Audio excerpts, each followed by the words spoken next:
حضرت مولانا مفتی اعجاز صاحب رحمانی دامت برکاتہم العالیہ کو میں دعوت دیتا ہوں بلا کسی تاخیر کے حضرت تشریف لائیں اور اپنی نصیحت اور اس کے بعد دعا سے آج کے اس جلسے کا اختتام فرمائیں۔ حضرت والا تشریف لائیں اور بسم اللہ الرحمن الرحیم وبہ نستعین اما بعد قال اللہ تبارک وتعالی فی القرآن المجید اعوذ باللہ من الشیطان الرجیم بسم اللہ الرحمن الرحیم قل یا عبادی الذین اسرفوا علی انفسهم لا تقنطوا من رحمت اللہ صدق اللہ العظیم۔ وقال النبی صلی اللہ علیہ وسلم املک علیک لسانک ولیسعک بیتک وابکی علی خطیئتک رواہ الترمذی او کما قال النبی صلی اللہ علیہ وسلم۔ ایک واقعہ سناتے ہیں۔ ترمذی شریف جلد نمبر 2 صفحہ نمبر 76 پر ایک واقعہ نقل کیا گیا ہے۔ کفل نامی ایک شخص تھا، بنی اسرائیل کا آدمی، اس کا نام کفل تھا۔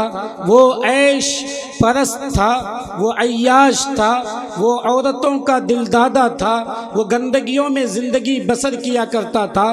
کوئی ایسا گناہ نہیں تھا جو وہ کیا نہ کرتا ہو، دنیا کا ہر گناہ وہ انجام دیا کرتا تھا، لیکن مال و دولت کا مالک تھا، مال و دولت کی ریل پیل تھی۔ وہ ایک دن اس کے پاس ایک عورت پہنچتی ہے، عورت بیچاری مجبور ہے، خاتون ہے۔ وہ جا کر اس کے سامنے کہتی ہے میں محتاج ہوں، مجھے 60 دینار چاہیے، 60 سونے کے سکے چاہیے، میرے بچے ہیں جو 3 دن سے بھوکے پڑے ہیں، وہ بلا رہے ہیں، ان کے منہ کے اندر کوئی کھانا نہیں گیا ہے، کھانے کا کوئی نوالا، کوئی لقمہ اندر نہیں گیا ہے۔ اس لیے میں یہ چاہتی ہوں کہ آپ مجھے کچھ روپے دے دیجئے تاکہ میں انہیں دے دوں۔ عورت تھی تو نوجوان، تو بالکل حسین و جمیل، خوبصورتی کا پیکر۔ اس آدمی کفل نامی انسان جو کہ خود گناہوں کا دل دادا تھا، اس کا دل بھٹک پڑا۔ اس نے یہ دیکھا اور اس نے یہ کہا میں تمہیں 60 دینار دینے کے لیے تیار ہوں،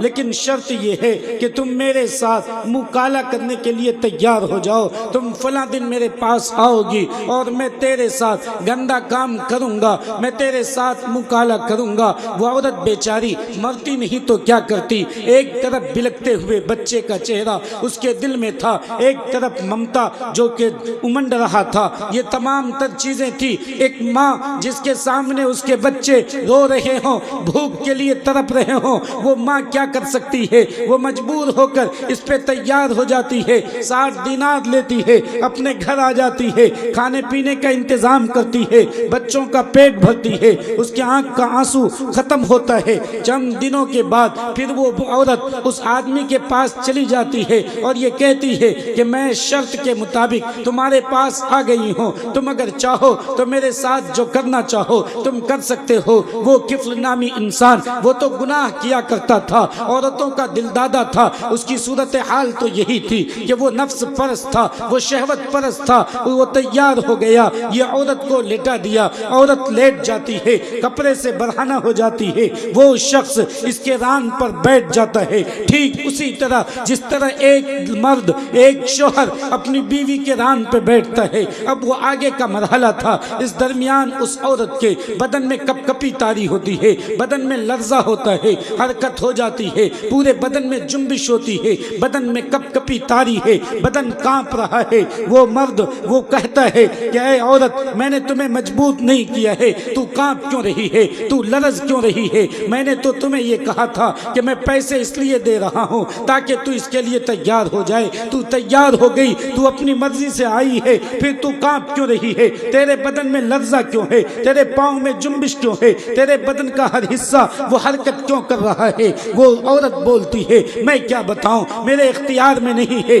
نہ میرا بدن میرے اختیار میں ہے، نہ میرا پاؤں میرے اختیار میں ہے۔ میری زندگی گزر گئی، کسی نے میرے ساتھ کوئی غلط کام نہیں کیا ہے، میں عزت و ناموس کی محافظ ہوں۔ میں نے اپنے شوہر کے علاوہ کسی کے سامنے اپنے کپڑے کھولے نہیں ہیں، برہنہ نہیں ہوئی ہوں، میں ننگی نہیں ہوئی ہوں۔ آج یہ صورتحال مجبوری میں پیش آئی اور تو مجبوری کا فائدہ حاصل کر رہا ہے، اس لیے میرے بدن میں یہ کپ کپی تاری ہے۔ پتہ نہیں اس عورت کے جملے میں کیا تاثیر تھی کہ اس شوہر کی اس آدمی کے دل میں فوراً وہ اثر کرتا ہے، وہ آدمی ران سے نیچے اتر جاتا ہے اور کہتا ہے تو اٹھ کر کھڑی ہو جا، تو کپڑے پہن لے، اور وہ 60 دینار میں نے تجھے دے دیا، لیکن آج سے کفل یہ وعدہ کرتا ہے، کفل تیرے سامنے یہ عہد و پیمان کرتا ہے کہ آج کے بعد سے میں کوئی گناہ نہیں کروں گا، میں نہ تو ظلموں پر، نہ تو مظلوموں پہ ظلم کروں گا، نہ غریبوں پر ظلم کروں گا، نہ بے کسوں کو ستاؤں گا، نہ بے بسوں کو پریشان کروں گا، نہ کسی عورت کی عزت کے ساتھ کھلواڑ کروں گا۔ تیرے سامنے میں یہ پختہ وعدہ کرتا ہوں، تو بھی چلی جا، اور میں اللہ کے سامنے اس بات کا توبہ کرتا ہوں۔ انہوں نے یہ توبہ کی۔ یہ بنی اسرائیل کا واقعہ ہے۔ بنی اسرائیل کے زمانے میں ہوا یہ کیا کرتا تھا کہ اگر کوئی انسان گناہ کرتا، صبح جب ہوتی تھی اس کے دروازے کے چوکھٹ پہ یہ لکھا ہوا رہتا تھا کہ اس نے رات میں چوری کی ہے، اس کے دروازے پہ لکھا ہوتا تھا کہ اس نے رات میں فلاں کام کیا ہے۔ چونکہ اس زمانے میں کوئی روح رعایت نہیں ہوتی تھی، یہ آقا و مولا تاجدار بطحہ نبی کریم صلی اللہ علیہ وسلم کی مہربانی ہے، رحمت و کرم ہے ہم تمام امت محمدیہ پر کہ ہم گناہ کرتے ہیں، دن کے اجالے میں بھی، رات کے اندھیرے میں بھی۔ کون سا گناہ ہے جو ہم نہیں کرتے ہیں؟ بدنگاہی ہم کرتے ہیں، بدچلنی کا بازار ہم گرم کرتے ہیں، بدکاریوں کا بازار ہم گرم کرتے ہیں، دنیا کی ساری غلطیاں، دنیا کے سارے گناہ ہم سے سرزد ہو رہے ہیں، ہم اسے کر رہے ہیں، لیکن اللہ ہے کہ وہ پردہ ڈالے ہوا ہے، اللہ ہے اسے چھپائے ہوا ہے۔ بنی اسرائیل کے اندر ایسا نہیں ہوا کرتا تھا، اس کے دروازے پہ لکھ دیا جاتا تھا۔ اسی رات ہوتا یہ ہے کہ وہ کفل نامی آدمی انتقال کر جاتا ہے، صبح کو اس کے چوکھٹ پہ لکھا ہوا تھا کہ اللہ نے کفل کی مغفرت کر دی، اللہ نے کفل کو معاف فرما دیا۔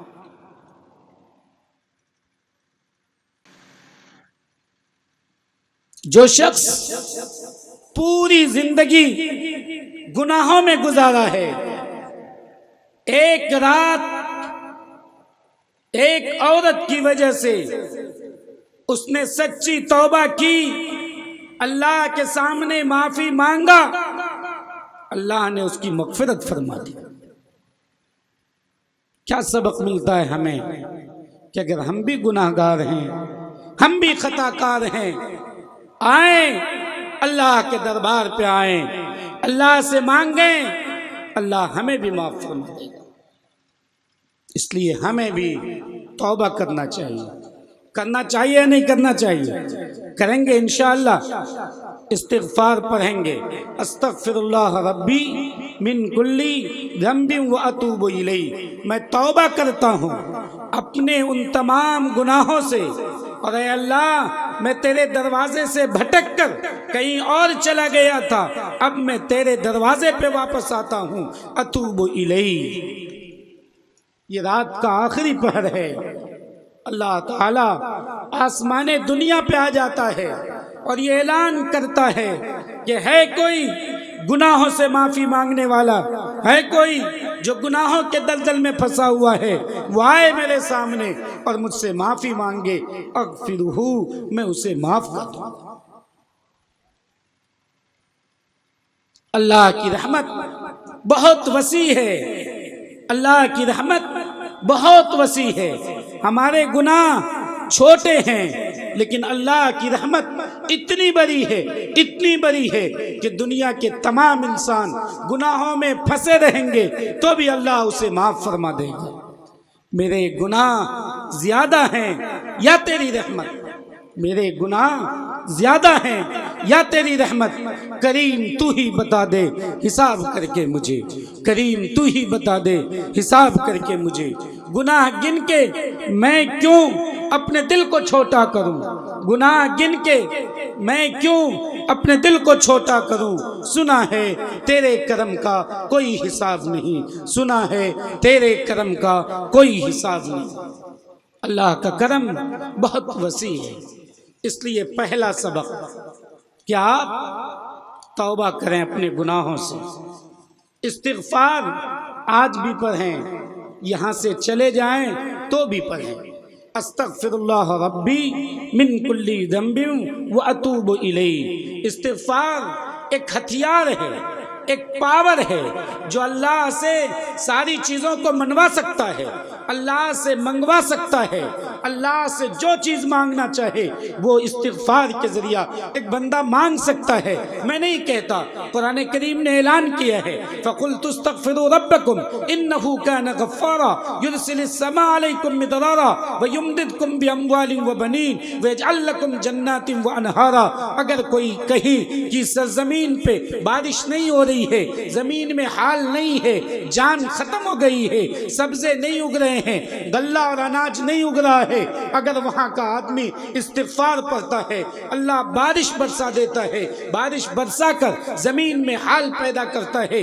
اگر کوئی انسان غربت کی زندگی گزار رہا ہے, فقیری اور تنگ دستی میں ہے, وہ صبح اور شام استغفار کرتا ہے, اللہ تعالی یمددکم باموال, اللہ مال اسے عنایت کر دیتا ہے, مال کے ذریعہ اس کی مدد کرتا ہے. اگر کسی کو اولاد نہیں ہو رہی ہے, اسے اولاد چاہیے, وہ صبح اور شام استغفار کرتا ہے, کثرت کے ساتھ معافی مانگتا ہے, اللہ تعالیٰ کیا کرتا ہے یمددکم ببنین, اللہ اولاد کے ذریعہ اس کی مدد کرتا ہے. اگر کوئی انسان ہے جس کو بیٹی ہو رہی ہے, بیٹا نہیں ہو رہا ہے, اگر وہ صبح و شام استغفار کرتا ہے, کثرت کے ساتھ کرتا ہے, اللہ پہ اعتماد اور بھروسہ کر کے کرتا ہے, یمددکم ببنین. علماء سے پوچھ لیجئے, ابن ان کی جمع بنین ہے, اللہ اس کی مدد کرتا ہے, بیٹوں کے ذریعہ اللہ اسے بیٹا عنایت کرتا ہے. اس لیے آپ اپنے گھروں میں جائیے, ماں اور بہنوں کو بھی بتائیے کہ استغفار پڑھنا ہے. ختم کر دیں بس, یا چلیں اور ذرا سا چلیں تو 4 منٹ کے ختم ہو جائے. جی جی دعا. ایک واقعہ اور سنیں. طبقات الحنابلہ میں ایک واقعہ نقل کیا گیا ہے. واقعہ ہے کہ ایک شخص ہے, ٹھنڈک کی رات ہے, وہ ٹھٹر رہا ہے, سسکیاں لے رہا ہے, گھر سے دور ہے, پردیس میں ہے, وطن میں نہیں ہے. وہ ایک مسجد میں جاتا ہے, مسجد میں جا کر لیٹ جاتا ہے. مؤذن ذرا سنکی مزاج کا تھا, خروس مزاج کا تھا. اس نے اس آدمی کو کہا مسجد میں نہیں سو سکتے ہو, یہاں سے باہر نکل جاؤ. وہ باہر نکل جاتے ہیں, برآمدے پہ آ کے آرام کرنے لگتے ہیں. اتنی دیر میں, کچھ دیر کے بعد وہ مؤذن باہر نکلتا ہے, دیکھتا برآمدے پہ سویا ہوا ہے. مؤذن کہتا ہے تو بڑا بے شرم معلوم ہوتا ہے, بے حیا معلوم ہوتا ہے, میں نے تجھے مسجد سے باہر نکالا, تو یہاں آ کر لیٹ گیا. وہ اتنا کہتا ہے, ان کے پاؤں کو پکڑ کے زمین پہ کھینچنے لگتا ہے, گھسیٹتا ہوا مسجد سے باہر نکال دیتا ہے, روڈ کے کنارے پہ لا کر انہیں چھوڑ دیتا ہے. وہ بہت بڑے امام تھے, وہ بڑے محدث تھے, وہ زبان سے کچھ نہیں بول رہے تھے, ان کے آنکھ سے آنسو جاری تھا. وہ روڈ کے کنارے چپ چاپ پڑے ہوئے ہیں, وہ کچھ بھی نہیں کر رہے ہیں. مؤذن واپس چلا گیا. روڈ کے دوسرے کنارے ایک ہوٹل تھا, روٹی بنانے والے کا ہوٹل, نان بائی کا ہوٹل. وہ آٹا گوندھ رہا تھا, رات میں آٹا گوندھتا تھا تاکہ صبح میں روٹی بنا سکے. آٹا گوندھتے ہوئے اس کی نظر پڑتی ہے کہ سڑک کے دوسرے کنارے کوئی ایک انسان ہے جو ٹھنڈک سے ٹھٹر رہا ہے, سسکیاں لے رہا ہے. اس کی انسانیت جاگ اٹھتی ہے. وہ ہوٹل سے باہر نکلتا ہے, وہ اس انسان کو اپنے ہوٹل میں لاتا ہے. وہ تنور کے پاس آ کر اسے بیٹھا دیتا ہے. بیٹھانے کے بعد جب آگ کی حرارت محسوس ہوتی ہے, کچھ گرمی انہیں لگتی ہے, تو ان کے جان میں جان آتی ہے. وہ اٹھ کر بیٹھ جاتے ہیں. اتنی دیر میں دیکھتے ہیں کہ وہ نان بھائی آٹا گوندھ رہا ہے, زبان سے کچھ بول رہا ہے. زبان سے کیا بول رہا تھا؟ وہ زبان سے پڑھتا ہے استغفر اللہ استغفر اللہ استغفر اللہ. آٹا بھی گوندھتا ہے, زبان سے بول بھی رہا ہے استغفر اللہ استغفر اللہ. وہ شخص جو ٹھنڈک سے کچھ دیر پہلے ٹھٹر رہا تھا, انہوں نے کہا کہ اللہ کے بندے تو زبان سے کیا بولتا ہے؟ انہوں نے جواب دیا کہ میں زبان سے یہ بول رہا ہوں, میں زبان سے یہ بول رہا ہوں, استغفار پڑھتا ہوں استغفر اللہ ربی من کل ذنب واتوب الیہ. انہوں نے پوچھا یہ تم کب تک کرتے رہتے ہو؟ جواب یہ دیا گیا کہ میں یہ مسلسل کرتا رہتا ہوں, ہمیشہ یہ کرتا رہتا ہوں, جب تک میں آٹا گوندھتا ہوں یہ کرتا رہتا ہوں. کب سے کر رہے ہو؟ کئی سالوں سے کر رہا ہوں. اس کا فائدہ کیا ہے؟ ذرا مجھے فائدہ بتاؤ. انہوں نے جواب دیا کہ اس کا فائدہ یہ ہے کہ آج تک میں نے اللہ سے جو دعا مانگی ہے, جب جو کچھ مانگا مانگا ہے اللہ نے فوراً عنایت کیا ہے، فوراً اللہ نے دیا ہے، کیونکہ میں اللہ سے ہمیشہ یہ کہتا رہتا ہوں کہ اللہ میں گناہ گار ہوں، میں سیاہ کار ہوں، میں تجھ سے معافی طلب کر رہا ہوں، میں تیرے دروازے پہ آ رہا ہوں، دنیا والوں کے دروازے پہ نہیں ہوں۔ اللہ میری ضرورت کو پوری کرتا ہے۔ ہاں ایک ضرورت ہے، ایک مانگ ہے جو کافی دنوں سے میں اللہ سے مانگ رہا ہوں لیکن وہ پوری نہیں ہو رہی ہے۔ اس آدمی نے پوچھا وہ مانگ کیا ہے، ذرا وہ مانگ بتا دے۔ اس آدمی نے جواب دیا کہ وہ مانگ یہ ہے کہ میں نے سنا ہے یہاں سے کافی دور ایک بڑے امام ہے، حدیث کے امام ہیں، محدث ہیں، بزرگ ہیں، بزرگوں کی زیارت کرنی چاہیے، ان کے پاس جانا چاہیے، ان کا دیدار کرنا چاہیے۔ بزرگوں کا دیدار کرنے سے ایمان تازہ ہوا کرتا ہے، دل کے اندر ایمان کی لو وہ بڑھا کرتی ہے۔ اس لیے ہمیں اور آپ کو بھی بزرگوں کے پاس جانا چاہیے، آپ کے بہت قریب ہی سمجھیے۔ ہم سب کے پیر و مرشد مفکر اسلام حضرت سید مولانا محمد ولی صاحب رحمانی دامت برکاتہم رہا کرتے ہیں۔ خانقاہ رحمانی کی سرزمین وہ تاریخی سرزمین ہے جہاں جا کر روحانیت تازہ ہوا کرتی ہے، دلوں کا ایمان تازہ ہوا کرتا ہے۔ آپ جا کے دیکھیے، آپ کو محسوس ہوگا۔ بہرحال اس بندے نے کہا میرے دل میں یہ خیال ہوتا ہے کہ میں وہاں جاؤں، میں ان سے ملاقات کروں، لیکن فرصت نہیں ہے، وقت نہیں ہے، اس لیے میں اپنا ہاتھ اٹھاتا ہوں، اللہ کے سامنے یہ کہتا ہوں کہ اے اللہ کسی طرح اس بزرگ کو میرے یہاں بھیج دے تاکہ میں اس کا دیدار کر سکوں، تاکہ میں اس کی زیارت کر سکوں۔ آج سے نہیں، کافی دنوں سے میں یہ دعائیں مانگ رہا ہوں لیکن یہ دعا قبول نہیں ہو رہی ہے۔ وہ شخص جو ٹھنڈک سے پہلے کچھ دیر پہلے ٹھٹر رہا تھا، سسکیاں لے رہا تھا، وہ شخص وہاں بیٹھا ہے، اتنا سننا ہے۔ وہ پوچھتے ہیں کہ اس آدمی کا نام بتاؤ، وہ محدث کون ہے، وہ بزرگ کون ہے؟ وہ جواب دیتے ہیں کہ وہ بزرگ ہے امام احمد ابن حنبل۔ اتنا سننا تھا کہ وہ بیٹھا ہوا آدمی رونے لگتا ہے، اس کے آنکھ سے آنسو جاری ہوتا ہے۔ وہ کہتا ہے اے اللہ کے بندے، اے نان بائی، اے روٹی بنانے والا، وہ کوئی اور نہیں ہے، وہ میں ہوں احمد ابن حنبل، میرا نام ہے۔ تیرے پاور، تیرے استغفار میں اللہ نے وہ طاقت دی تھی، وہ پاور دیا تھا کہ اللہ نے مجھ جیسے بڑے امام کو، مجھ جیسے محدثوں کو مسجد میں جگہ نہیں دی، مسجد سے کھینچ کر روڈ کے کنارے ڈال دیا اور وہاں سے کھینچ کر تیرے قدموں میں ڈال دیا تاکہ تو میرا دیدار کر سکے، تاکہ تو میری زیارت کر سکے۔ سبحان اللہ، دعا کی برکت ہوگا۔ اللہ نے استغفار میں کیا پاور رکھا ہے کہ ایک بڑے بزرگ کو مسجد سے نکال کر قدموں میں ڈال دیا۔ یہ قصہ جی مفتی صاحب طبقات الحنابلہ میں موجود ہے، کہیں سے بنایا ہوا قصہ نہیں ہے۔ اس لیے ہمیں اور آپ کو بھی استغفار پڑھنا چاہیے۔ اللہ سے جو ضرورت مانگیں گے انشاءاللہ وہ ضرورت پوری ہو جائے۔ مانگیں گے انشاءاللہ، یہاں سے گھر جائیں گے، گھر کے لوگ پوچھیں گے کیا سن کے آئے، تو آپ کہیں گے اپنی بیویوں سے، اپنے بچوں سے کہ استغفر اللہ ربی من کلی ذنب واتوب الیہ پڑھو۔ یہ وہ دوائی ہے جس کے بعد ساری بیماری ختم ہو جائے گی۔ یہ وہ علاج ہے جس کے ذریعہ دنیا کی ساری بیماری ختم ہو جائے گی۔ ہمیں جس طرح پریشان کیا جا رہا ہے اس کا بھی علاج یہی ہے، چونکہ اللہ کا دروازہ ہم کھٹکھٹائیں گے۔ کیا غم ہے ہو جو ساری خدائی بھی مخالف، کیا غم ہے ہو جو ساری خدائی بھی مخالف، کافی ہے گر ایک خدا میرے لیے ہے۔ اگر اللہ کا دروازہ پکڑ کے رہیں گے تو انشاءاللہ دنیا کی کوئی بھی چیز ہمیں نقصان نہیں پہنچا سکے گی۔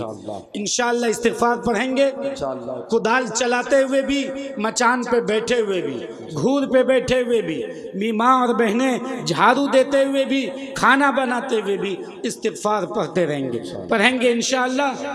دوسری بات، املک علیک لسانک، زبان پر کنٹرول رکھیں گے، سوچ کے بولیں گے کون بڑا ہے کون چھوٹا ہے، کون بات اچھی ہے کون بات بری ہے، حافظ سے بات کر رہے ہیں یا عالم سے، باپ سے بات کر رہے ہیں یا ماں سے، بیوی سے بات کر رہے ہیں یا بہن سے، سوچ کے بولیں گے۔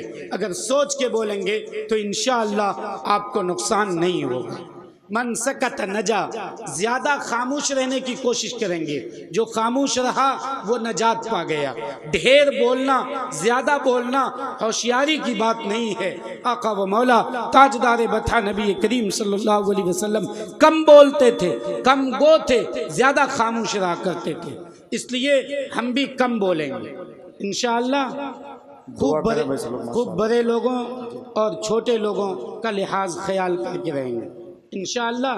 یہ دو باتوں کو آپ اپنی زندگی میں پیدا کریں انشاءاللہ اللہ تعالیٰ آپ کو بھی اور ہم لوگوں کو بھی کہنے اور سننے سے زیادہ اللہ عمل کرنے کی توفیق عطا فرمائے۔ آئیے ہم لوگ دعا کرتے ہیں اور اللہ سے معافی مانگتے ہیں۔ اللہم لک الحمد والشکر کلہ والمجد کلہ والخیر کلہ لا حول ولا قوة الا باللہ لا ملجا ولا منجا من اللہ الا الیک۔ اے الہ العالمین ہم سب کے گناہوں کو معاف فرما، ہم سب کے خطاؤں کو معاف فرما۔ اے اللہ جو لوگ حفاظ بنے ہیں جن کے سروں پہ دستار رکھی گئی ہے، اے اللہ ان کے حفظ کو باقی رکھ، ان کے حفظ کو باقی رکھ، قرآن کی یادداشت کو باقی رکھ، ان کے اساتذہ کو اور مدرسے کے ذمہ دار کو، مفتی شاہد اور دوسرے تمام لوگوں کو اے اللہ نعم البدل عنایت فرما، بہترین بدلہ عنایت فرما۔ اے اللہ ان کی زندگیوں میں ترقی عطا فرما۔ اے الہ العالمین جو سامعین اب تک بیٹھے رہے ان کی تمام ضرورتوں کو پورا فرما، تمام ضرورتوں کو پورا فرما۔ اے اللہ ہم تمام لوگوں کی تمام ضرورتوں کو پورا فرما۔ اے اللہ ہماری زندگی کی تمام دعاؤں کو قبول فرما لے۔ انبیاء کرام نے، صحابہ کرام نے، اولیاء اعظام نے، نیک بندوں نے جن جن اچھائیوں کی دعائیں مانگی ہے وہ تمام اچھائیاں ہمیں عنایت فرما دے۔ ان لوگوں نے جن جن برائیوں سے پناہ مانگی ہے اے الہ العالمین ان تمام برائیوں سے ہماری حفاظت فرما۔ اے اللہ ہم نے جو مانگا وہ بھی عنایت فرما، جو مانگنے سے رہ گیا وہ بھی عنایت فرما۔ اے اللہ ہم اور جن لوگوں نے بھی اس پروگرام کو کامیاب کرنے کی کوشش کی اے اللہ ان تمام لوگوں کو اس کا بدل عنایت فرما، اجر عظیم عنایت فرما، ثواب جزیل عنایت فرما۔ اے اللہ حضرت دامت برکاتہم حضرت امیر شریعت بیمار چل رہے ہیں، اے الہ العالمین ان کے سائے کو دیر تک قائم فرما۔ اے اللہ ان کو صحت دائمہ مستمرہ عطا فرما۔ اے اللہ انہیں شفاء عاجلہ کاملہ عطا فرما۔ اے اللہ ہم سب میں سے جو بیمار ہے اے اللہ انہیں بھی شفا عطا فرما۔ اے اللہ جن کی جو ضرورت ہے، جنہوں نے ہم سے دعا کرنے کے لیے کہا ہے اے اللہ ان کی ضرورت کو پورا فرما دے۔ سبحان ربک رب العزت عما یصفون وسلام علی المرسلین والحمد للہ رب العالمین۔ اللہم انا نسألک الہدی والتقی والعفاف والغنی، اللہم انا نسألک العفو والعافیہ فی الدنیا والآخرہ۔ سبحان ربک رب العزت عما یصفون وسلام علی المرسلین والحمد للہ رب العالمین برحمتک یا ارحم الراحمین۔